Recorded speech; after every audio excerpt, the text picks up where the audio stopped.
आपके लिए जानना बेहद जरूरी है, प्रदेशवासियों को जानना बेहद जरूरी है। तो आदि बद्री बांध को लेकर अब से थोड़ी देर बाद एमओयू साइन होगा। जी हां, साइन होगा एमओयू, जो बेहद महत्वपूर्ण है हिमाचल और हरियाणा प्रदेश के लिए। तो सरकारों के बीच ये मेमोरेंडम ऑफ अंडरस्टैंडिंग पर साइन किए जाएंगे। अब से थोड़ी देर बाद का इस समय बताया जा रहा है, जब हरियाणा के मुख्यमंत्री सीएम मनोहर लाल और हिमाचल के मुख्यमंत्री सीएम जयराम ठाकुर इस एमओयू पर साइन करेंगे। सरस्वती नदी पर आदि बद्री बांध का निर्माण होगा और करीब 100 करोड़ की लागत से इस बांध का निर्माण किया जाएगा। बांध के निर्माण से हिमाचल और हरियाणा के किसानों को सीधे तौर पर फायदा होगा। ये बात कही है दोनों सरकारों ने। तो किसानों को सिंचाई और पीने के पानी भी मुहैया कराया जाएगा। तो बरसात के दिनों में बाढ़ की स्थिति उत्पन्न होने से भी निजात मिलेगी। तो सभी पहलुओं को ध्यान में रखते हुए दोनों राज्य सरकारें इस एमओयू पर अब से थोड़ी देर बाद साइन करेगी। हिमाचल प्रदेश के मुख्यमंत्री सीएम जयराम ठाकुर और हरियाणा के मुख्यमंत्री मनोहर लाल इस मेमोरेंडम ऑफ अंडरस्टैंडिंग पर साइन करेंगे। तो दोनों प्रदेशों के लिए एमओयू इसलिए बेहद महत्वपूर्ण है क्योंकि इससे एक फायदा तो होगा किसानों को और दूसरा फायदा होगा कि जो बाढ़ जैसी स्थिति उत्पन्न हो जाती है और बरसात के दिनों में स्थितियां गंभीर हो जाती है, उससे भी कहीं ना कहीं निजात मिलेगी। तो तकरीबन 100 करोड़ की लागत आएगी इस बांध के निर्माण में। इस खबर पर ज्यादा जानकारी के साथ मेरे सहयोगी रवि कालीरमन जुड़ गए हैं। रवि कालीरमन, दोनों राज्य सरकारों के लिए, दोनों प्रदेशों के लिए ये एमओयू पर साइन करना कितना महत्वपूर्ण है और इससे क्या बदलेगा? बिल्कुल, ये देखिए दोनों सरकार हैं, हरियाणा सरकार की बात करें या हिमाचल सरकार की बात करें, दोनों सरकारों के बीच एक सहमति बनी है। आदि बद्री बांध जो है उसका निर्माण का एमओयू साइन होने वाला है। लगभग 100 करोड़ की लागत से ही जो है बांध का निर्माण किया जाएगा। और अब से कुछ ही देर बाद हरियाणा के मुख्यमंत्री मनोहर लाल और हिमाचल प्रदेश के मुख्यमंत्री जयराम ठाकुर जो है एमओयू जो साइन सेरेमनी है उसमें भाग लेंगे। और इसके अलावा दोनों प्रदेशों के मुख्य सचिव एमओयू पर साइन करेंगे। सरस्वती नदी के पुनरुद्धार के लिए दोनों सरकारों के बीच ये ऐतिहासिक कदम है और ऐसे में कहीं ना कहीं इस प्रकार का फायदे की बात की जाए तो दोनों प्रदेशों के लिए इसमें बहुत से फायदे हैं। पेयजल स्थिति को सुधारने के लिए या पीने के पानी की जो समस्याएं आती है उसके लिए भी काफी अहम जो माना जा रहा है ये प्रोजेक्ट।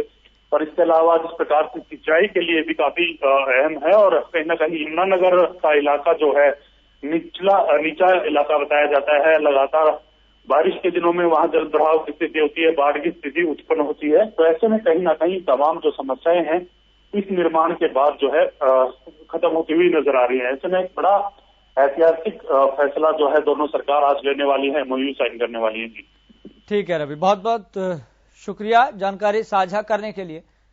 तो दोनों राज्य सरकारों के लिए बेहद महत्वपूर्ण है इस एमओयू पर साइन करना। चलिए आपको बता दें, अब सीधा रुख करेंगे। मुख्यमंत्री मनोहर लाल कार्यक्रम को संबोधित कर रहे हैं, साइन कर रहे हैं। मन अधिनायक जय हे भारत भाग्य विधाता, पंजाब सिंध गुजरात मराठा द्राविड उत्कल गंगा, विंध्य हिमाचल यमुना गंगा उच्चल जलधि तरंगा, तव शुभ नामे जागे तव शुभ आशीष मांगे, गाहे तव जय गाथा, जन गण मंगलदायक जय हे भारत भाग्य विधाता, जय हे जय हे जय हे जय जय जय जय हे। धन्यवाद आप सबका। अब देवी सरस्वती के समक्ष दीप जगाने के लिए माननीय मुख्यमंत्रियों से मैं नम्र निवेदन करूंगा, दीप जगाने के लिए समारोह में विधिवत औपचारिक रूप से शुभारंभ करेंगे। नम्र निवेदन दीप प्रज्वलन के लिए। ये उत्साह आज अनूठा है, ये गौरव की अनुभूति एवं खुशी उल्लास का अवसर है। दीप जगाना हमारी सभ्यता और संस्कृति का प्रतीक है। उनके साथ दूसरे मंत्रीगण तमाम अधिकारीगण जो हरियाणा सरकार और हिमाचल सरकार की ओर से पधारे हैं, दोनों मुख्य सचिव महोदय साथ में हैं। अंधकार से प्रकाश की ओर जाने का प्रतीक विद्या की देवी, कला की देवी अन्नपूर्णा के समक्ष दीप जगाया जा रहा है। सरस्वती अनेक ऋषियों मुनियों की साधना की तो बेहद महत्वपूर्ण तस्वीरें हम आपको दिखा रहे हैं। हिमाचल प्रदेश के मुख्यमंत्री सीएम जयराम ठाकुर और हरियाणा के मुख्यमंत्री मनोहर लाल दीप प्रज्वलित कर रहे हैं। बेहद महत्वपूर्ण तस्वीरें हैं और दीप प्रज्वलित करना जिस तरीके से एक परंपरा रही है, संस्कृति रही है कि कोई भी शुभ कार्य करने से पहले उस ईश्वर को याद किया जाता है, उस परमात्मा को याद किया जाता है। और मंच पर सभी बेहद जो महत्वपूर्ण आला अधिकारी हैं उनकी मौजूदगी है, वह भी पधारे हुए हैं। आपको बता दें कि यह मौजूदगी इसलिए है क्योंकि दोनों प्रदेशों के लिए और दोनों प्रदेशों के किसानों के लिए एक बेहद महत्वपूर्ण ज्ञापन हस्ताक्षर होने जा रहा है और किसानों को इससे सीधे तौर पर फायदा मिलेगा, इसलिए बेहद महत्वपूर्ण है। तो आदि बद्री बांध के निर्माण के लिए ये समझौता ज्ञापन है और इसमें दोनों राज्य सरकारें एमओयू पर साइन कर रही हैं। ये तस्वीर हम आपको दिखा रहे हैं। ये दोनों प्रदेशों के लिए, दोनों राज्य सरकारों के लिए बेहद महत्वपूर्ण पल है और इन महत्वपूर्ण पलों की अनुभूति प्रदेश के प्रत्येक व्यक्ति को हो रही है। माननीय सांसद अंबाला, मुख्यमंत्री हरियाणा के मुख्य प्रधान सचिव, मुख्य सचिव हरियाणा, मुख्य सचिव हिमाचल, एडवाइजर सरस्वती बोर्ड, अध्यक्ष केंद्रीय जल आयोग, हिमाचल प्रदेश से आए सभी अधिकारीगण, साथी अधिकारीगण, सभागार में उपस्थित सभी गणमान्य अतिथिगण, पत्रकार व छायाकार बंधुओं, आज का दिन निसंदेह उन सभी लोगों के लिए बहुत खुशी का अवसर है जो सरस्वती नदी के ऊपर शोध का कार्य करते रहे और सिर्फ इन शोधकर्ताओं के लिए ही नहीं, बल्कि मैं ये कहूंगा कि मिनिस्ट्री ऑफ वाटर रिसोर्सेज की जो दो इदारे हैं, CWC और सेंट्रल ग्राउंड वाटर बोर्ड, उनके एक्सपर्ट्स का भी ये मत रहा है कि सरस्वती नदी का जो पैलियो चैनल है वो वाटर रिचार्ज करने के लिए बहुत ही उपयुक्त है और उसके वाटर रिचार्ज के लिए सोम नदी के बेड में अगर पानी की रिचार्जिंग की जाए, ये उनका मत है, तो वो सबसे ज्यादा हितकारी होगा। उसी चीज को आगे बढ़ाते हुए, और हम सब ये बात जानते हैं कि मुख्यमंत्री हरियाणा का निरंतर जल संचय के बारे में एक अपनी अलग सोच है, उनकी हृदय के साथ जुड़ा हुआ विषय है ये। तो जैसे ही उन्होंने सरकार संभाली 2014 में, उसके तुरंत बाद अगले वर्ष ही सरस्वती की धरोहर को संजोए रखने के लिए और उस पर आगे काम करने के लिए एक बोर्ड की स्थापना की और साथ ही सिंचाई विभाग हरियाणा को निर्देश दिए कि इस पूरे एरिया में 9 डैम्स की प्लानिंग की जाए। कार्य सिंचाई विभाग ने वेबकॉस को दे दिया और वेबकॉस ने इन 9 प्रोजेक्ट्स की फीजिबिलिटी स्टडी का काम किया। मैं आदि बद्री डैम पे पर्टिकुलरली आते हुए, क्योंकि आदि बद्री उन 9 में से एक साइट है, इसके ऊपर डीपीआर तैयार करी वेबकॉस ने और उसके बाद सिंचाई विभाग ने आदि बद्री से लेकर और घग्गर नदी में आउटफॉल तक लगभग 200 किलोमीटर का जो इस सरस्वती नदी का प्रपोज्ड अलाइनमेंट है, उस अलाइनमेंट को नोटिफाई कर दिया। इन सारे कार्यों के साथ साथ अगर हम आदि बद्री पर वापस जाएं, तो आदि बद्री डैम के अतिरिक्त उसके थोड़ा नीचे एक बराज और उसके थोड़ा नीचे एक रिजर्वायर, ये एक परिकल्पना है जो साकार होने जा रही है और उस बराज और रिजर्वायर के बीच में एक पाइपलाइन भी लगाई जाएगी। तो रिजल्ट ये होगा कि निरंतर पानी का बहाव जो सरस्वती नदी का पैलियो चैनल है उसके बेड में कंटिन्यूअसली हम कर पाएंगे। ऐसे ऐतिहासिक दिन हिमाचल प्रदेश के मुख्यमंत्री हमारे बीच उपस्थित हैं। मैं उनका यहां आने पर हरियाणा सरकार की ओर से तहे दिल से स्वागत करता हूं।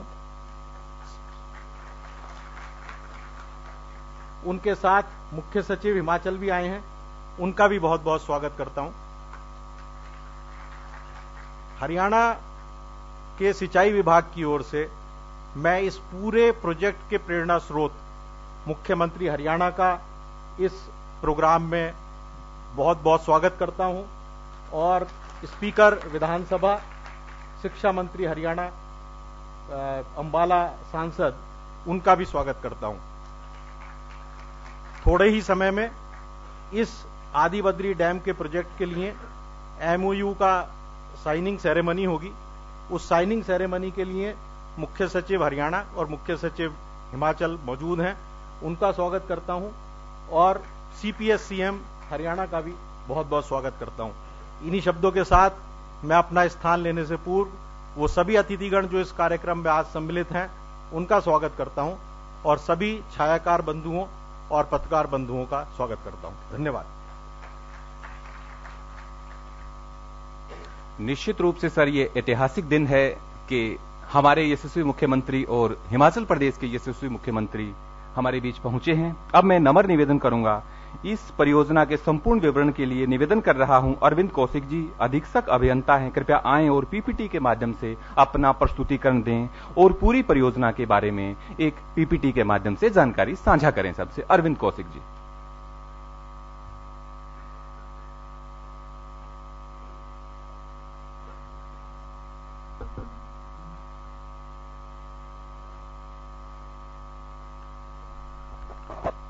मां देवी Saraswati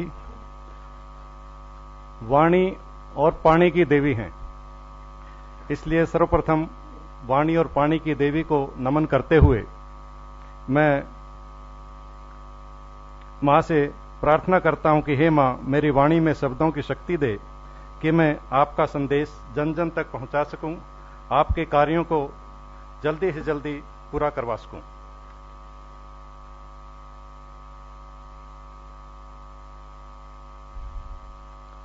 Saraswati River symbolizes the world oldest civilization continuum. दुनिया में जितनी भी सभ्यताएं हुई हैं वो आई और चली गई। एक सरस्वती सिंधु सिविलाइजेशन ही ऐसी सिविलाइजेशन है जो जब से शुरू हुई और आज तक उसके जो कंटिन्यूम है आज तक बना हुआ है। ये बना हुआ है हमारे वेद शास्त्रों के माध्यम से, हमारी परंपराओं से। उन वेद शास्त्रों में जिन पेड़ों और नदियों का, जिन पशु पक्षियों का, जिस खान पान और जिस रहन सहन का वर्णन है, वो आज भी हमारे जनमानस के अंदर विद्यमान है और मां देवी आज भी हमारे अंदर नदी के रूप में और देवी के रूप में पूजी जाती है। ये ऋग्वेद में सरस्वती का जिक्र 70 बार आया है, अथर्ववेद में 6 बार सरस्वती नदी का जिक्र आया, वामन पुराण में और इसी तरह महाभारत काल में और जितने भी शास्त्र हुए हैं सभी में गंगा, यमुना और सरस्वती का जिक्र आता है। लेकिन ऋग्वेद में सरस्वती का जिक्र सबसे ज्यादा बार आना इसकी महानता को सिद्ध करता है। ये एक स्लाइड जो आप देख रहे हैं, इसमें सरस्वती नदी के अलोंग देखते हैं तो जो आर्कियोलॉजिकल साइट्स हैं इनकी जो सघनता है सरस्वती नदी के अलोंग बहुत ज्यादा है और सिंधु नदी के पास हम देखें तो कई कई साइट्स नजर आती हैं, क्योंकि जो पहले खुदाई शुरू हुई वो हड़प्पा के आसपास के क्षेत्र में हुई थी, इसलिए शुरू में जहां खुदाई हुई इसका नाम हड़प्पा सभ्यता रखा गया, जबकि वास्तव में इसका नाम सरस्वती सिंधु सिविलाइजेशन होना चाहिए था। Saraswati was being discovered when nobody was discovering it. जो आप ये मैप देख रहे हैं, ये मैप सरस्वती की खोज के लिए नहीं बनाए गए थे। ये मैप बनाए थे इंपीरियलिज्म के टाइम में विदेशियों ने कि कैसे कैसे हम अपनी कॉलोनियों का विस्तार कर सकते हैं। ये जितने एक 1740 का डच मैप है, ब्रिटिश एरा के मैप हैं, मुगल पीरियड के मैप्स हैं, इटालियन मैप्स हैं, ये हमने ब्रिटिश लाइब्रेरी से उपलब्ध करवाए। इनमें सभी में सरस्वती नदी का जिक्र आया है। उनका कोई मकसद सरस्वती नदी खोजना नहीं था, वो अपने व्यापार के मार्ग खोज रहे थे, तो उन्होंने इसमें सरस्वती के मार्ग को दिखाया है। ये सर्वे ऑफ इंडिया का 1912-13 का मैप है। इसके अंदर क्लियर लाइन डबल लाइन से दिखाया गया है। Survey of India double line से जो मैप दिखाती है उसका मतलब होता है कि ये रनिंग रिवर है, रनिंग चैनल को डबल लाइन से दिखाया जाता है। ये भी सर्वे ऑफ इंडिया का मैप है, इसमें सिंगल लाइन से दिखाया गया, वहां पे बरीड चैनल होता है सरस्वती का। ये सजरा मैप के अंदर हरियाणा के अंदर हम सौभाग्यशाली हैं कि हरियाणा के अंदर जितने भी रेवेन्यू रिकॉर्ड है उसमें सरस्वती का सारा रिकॉर्ड मिल गया है, और हमने 200 किलोमीटर की लंबाई को नोटिफाई करवा के सरस्वती नदी और इसके साथ इसमें गिरने वाली 23 धाराओं को भी नोटिफाई करके सरस्वती धारा के रूप में उनका विकास करने का माननीय मुख्यमंत्री जी ने निश्चय करवाया है। ये इसरो द्वारा बनाया गया पैलियो चैनल्स मैप है, जो दिखाता है कि सरस्वती नदी हिमालय से चल के और रण ऑफ कच्छ में जाकर गिरती थी। जो डार्क ब्लू लाइंस हैं ये सरस्वती नदी को दर्शाती हैं। सरस्वती के भगीरथ मां देश और काल की परिस्थितियों के अनुसार सरस्वती ने अपने पात्रों को चुनती रही हैं, जिनके हाथ से जो माता को कार्य करवाना रहा हूं। ये स्लाइड मां के चुने हुए उन पात्रों की है, और आज जो इस सभागार में बैठे हैं ये सभी मां के चुने हुए पात्र हैं, जो आज सरस्वती नदी को पुनर्जीवित करने के लिए यहां पे इकट्ठा हुए हैं। इनमें मैं 2-4 नाम लेना चाहूं तो सबसे पहले लॉर्ड किनिंगम 1863-64 में, जब देखिए आर्कियोलॉजिकल सर्वे ऑफ इंडिया का गठन होना और उनका director general, first director general बनना लॉर्ड किनिंगम द्वारा, उन्होंने बनते ही सरस्वती नदी के विषय में जो तथ्य बताया कि सरस्वती नदी कोई मिथक नहीं थी, यह एक प्राचीन नदी थी जो जियोलॉजिकल डेवलपमेंट के कारण, टेक्टोनिक मूवमेंट्स के कारण सतह से खत्म हो गई। तो ये सबसे पहली बार उन्होंने इसके बारे में जिक्र किया था वेदों शास्त्रों के बाद। उसके बाद 1986 में पद्मश्री वीएस वाकणकर जी, मोरोपंत पिंगले जी, माननीय श्री दर्शन लाल जैन जी और हमारे यशस्वी मुख्यमंत्री मनोहर लाल जी ने सरस्वती यात्रा उद्गम स्थल आदिबद्री से लेकर रण ऑफ कच्छ तक पैदल यात्रा में ये भागीदार रहे। और 1999 में माननीय दर्शन लाल जी ने सरस्वती शोध संस्थान की स्थापना करके सरस्वती के कार्य को आगे बढ़ाया। 2015 में सरकार हरियाणा में माननीय मुख्यमंत्री जी की जब सरकार आई तो इन्होंने सरस्वती बोर्ड का गठन करके इस कार्य को और 4 चांद लगाए। ये इसी तरह 2003 में डॉक्टर एपीजे अब्दुल कलाम जी जब सरस्वती के दर्शन के लिए यहाँ पे आए, उन्होंने अपने पेन से लिखा, delighted to see the hard work in realising the reality from epic information. माननीय पूज्य शंकराचार्य जयेंद्र सरस्वती जी भी इस स्थान पर अपने दर्शन करने आए, उन्होंने यहाँ पे बैठ के स्नान किया और ध्यान किया। सर, मैं बताना चाहूंगा कि अब तक हम 70 से ज्यादा नेशनल और इंटरनेशनल ऑर्गेनाइजेशंस के साथ रिसर्च वर्क कर चुके हैं, और सबका एक ही निष्कर्ष निकलता है कि सरस्वती रिवर कोई मिथक नहीं थी, ये एक बहुत ही बड़ी नदी थी, और यमुना और सतलुज नदियां इसकी सहायक नदियां होती थी, और ये रण ऑफ कच्छ में जाकर गिरती थी। फर्स्ट टाइम राज्यसभा में भी 2009 में ये कन्फर्म किया गया कि सरस्वती नदी कोई मिथक नहीं है। 2013 में लोकसभा में भी इसी तरह का जब क्वेश्चन पूछा गया तो उसमें भी सरस्वती नदी की मिथ्यता को गलत सिद्ध किया गया कि सरस्वती नदी कोई मिथ्या नहीं है। हरियाणा सरकार ने सरस्वती नदी को निरंतर जल प्रवाह के लिए एक प्रोजेक्ट तैयार किया है। उस प्रोजेक्ट पे अब मैं आता हूं। ये उसका लाइन डायग्राम है और ये उसका इंडेक्स मैप है। सबसे ऊपर जो 2 छोटी धाराएं देख रहे हैं, वो जो रेड लाइन है, ये हिमाचल की बाउंड्री है, हिमाचल हरियाणा की। ऊपर मात्र की कोल और भैरों की खोल, सोम नदी के ऊपर यहाँ पे आदिबद्री डैम बनेगा। उसके नीचे सोम सरस्वती बैराज और पाइपलाइन से जोड़कर सरस्वती रिजर्वायर बनाया जाएगा। इसकी डिटेल में और आगे लेऊंगा। ये हरियाणा के अंदर सरस्वती को मानचित्र पे दिखाया गया है 200 किलोमीटर की स्ट्रेच में कैसे ये आदिबद्री से चलकर रण ऑफ कच्छ में गिरती है। ये अभी फिलहाल जनवरी में 2 दिन के लिए बारिश हुई यमुनानगर क्षेत्र में, तो सरस्वती में आए जल का प्रमाण देखकर हृदय गदगद हो जाता है कि जब हमारी सरस्वती चलेगी तो कैसे विहंगम दृश्य होंगे। ये जो सरस्वती प्रोजेक्ट के मुख्य ऑब्जेक्टिव्स हैं, main objective Saraswati river rejuvenation है और इसके साथ साथ इसके हेरिटेज का development, ground water recharge, flood control, fishery development, tourism, water conservation and interlinking of reverse. Adi Badri dam का थोड़ा सा मैं परिचय दूं कि ये 215.33 करोड़ का जो प्रोजेक्ट है, ये हिमाचल के क्षेत्र में बनाया जाएगा और हिमाचल के क्षेत्र में 31.16 हेक्टेयर लैंड जो आएगी, उसमें से 0.67 हेक्टेयर लैंड प्राइवेट लैंड है। इसमें 224 हेक्टेयर मीटर पानी जमा किया जाएगा, जिसमें से 61.88 हेक्टेयर मीटर पानी हिमाचल प्रदेश के हिस्से में आएगा। इस डैम को लेकर लगभग सारी प्रक्रियाएं पूरी हो चुकी हैं। एक फॉरेस्ट क्लियरेंस का काम प्रोसेस में है, एनवायरमेंट क्लियरेंस का काम भी प्रोसेस में है। Tender purpose drawing central water commission ने सौंप दी है हमें, और इसका कार्य अब हिमाचल प्रदेश पावर कॉरपोरेशन द्वारा जल्दी शुरू करवा दिया जाएगा। हमारे टारगेट के अनुसार ये कार्य 1 अक्टूबर 2022 को शुरू होकर 31 अक्टूबर 2024 तक पूरा हो जाना चाहिए। ये कोस्ट ब्रेकअप था और ये कैंथला सप्लाई, ये इंटरलिंकिंग ऑफ रिवर के लिए था। Thank you sir, so nice of you.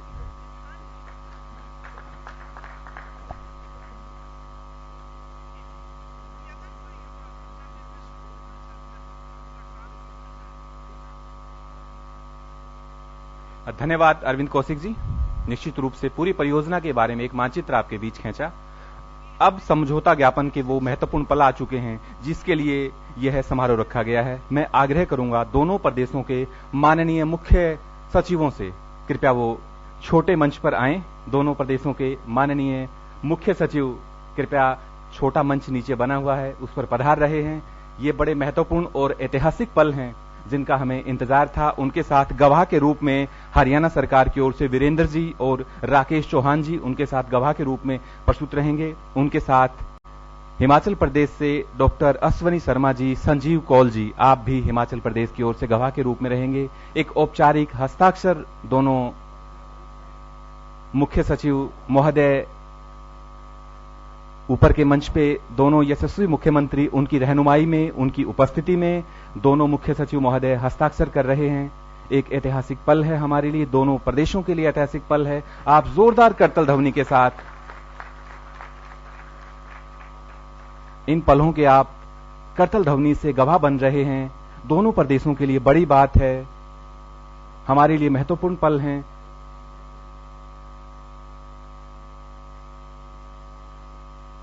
निश्चित रूप से सरस्वती को कभी अन्नपूर्णा कहा है, कभी जननी कहा है। वेदों में बहुत बड़ा स्थान है, ऋषियों की, मुनियों की यज्ञ भूमि रही है, तप भूमि रही है। एक बार फिर जोरदार करतल ध्वनि आपकी। गवाहों की मौजूदगी में औपचारिक हस्ताक्षर समारोह लगातार हो रहा है। दोनों मुख्य सचिव महोदय हस्ताक्षर कर रहे हैं। एक समझौता ज्ञापन है, सहमति ज्ञापन है दोनों प्रदेशों की सरकार के बीच। दोनों प्रदेशों के यशस्वी मुख्यमंत्री श्रीमान मनोहर लाल जी, श्रीमान जयराम ठाकुर जी की उपस्थिति में हिमाचल प्रदेश सरकार की ओर से भी एक बड़ा अधिकारियों का डेलीगेट उनके साथ यहां पहुंचा है। उनका भी हम स्वागत कर रहे हैं, उनका भी अभिनंदन कर रहे हैं। हरियाणा सरकार के जो वरिष्ठ अधिकारी लगातार इस कार्यक्रम को सफल बनाने के लिए कई दिनों से काम कर रहे थे, उन सब का भी हम बहुत बहुत आभार व्यक्त कर रहे हैं। अब गवाह साइन कर रहे हैं, गवाह हस्ताक्षर कर रहे हैं। एक नियम है जिसके तहत यह समझौता दोनों प्रदेशों की सरकारों के बीच हो रहा है।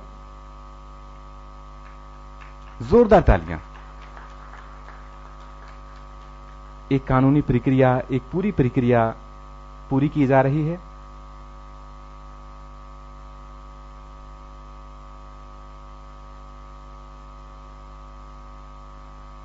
सहमति बन चुकी है, समझौता हो चुका है। हिमाचल प्रदेश की ओर से डॉक्टर अश्वनी शर्मा जी गवाही दे रहे हैं, संजीव कौल जी गवाही दे रहे हैं, हरियाणा की ओर से वीरेंद्र सिंह जी गवाही दे रहे हैं, राकेश चौहान जी गवाही दे रहे हैं।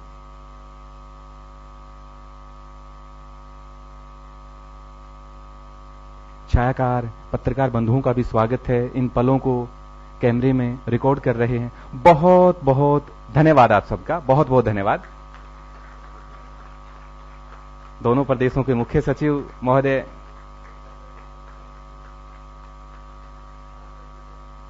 सर के ऊपर निवेदन, ऊपर आइएगा, बड़े मंच पर आइएगा। छोटे मंच के बाद दोनों मुख्य सचिव महोदय समझौता ज्ञापन के बाद ऊपर आ रहे हैं। दोनों मुख्यमंत्रियों की रहनुमाई में, यशस्वी मुख्यमंत्रियों की रहनुमाई में हमारे आज के गेस्ट हैं जयराम ठाकुर जी, यशस्वी मुख्यमंत्री हिमाचल प्रदेश, और माननीय मुख्यमंत्री श्रीमान मनोहर लाल जी हमारे उनके साथ समझौता ज्ञापन में साथ में कला एवं संस्कृति मंत्री हैं ज्ञानचंद गुप्ता जी, स्पीकर हैं हमारे, उनके साथ एमपी महोदय भी हैं। आप सबका बहुत बहुत धन्यवाद।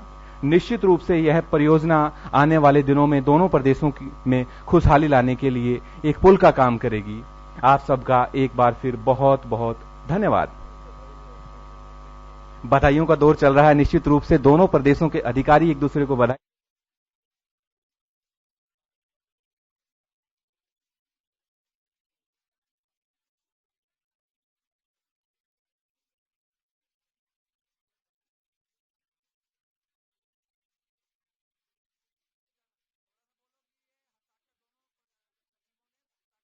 बड़ी जानकारी हम आपको बता रहे हैं, दोनों राज्य सरकारों के बीच में मेमोरेंडम ऑफ अंडरस्टैंडिंग पर साइन हो चुके हैं। यानी कि अब प्रदेशों के लिए, दोनों प्रदेशों के लिए, दोनों राज्य सरकारों के लिए यह क्षण बेहद ऐतिहासिक है। और ऐतिहासिक इसलिए है क्योंकि न केवल इसमें मोटिव रखा गया है कि सरस्वती नदी को पुनर्जीवित करना है, और पुनर्जीवित करने के साथ साथ मोटिव यह भी है कि सरस्वती नदी को किस तरीके से अविरल बहने के लिए उसको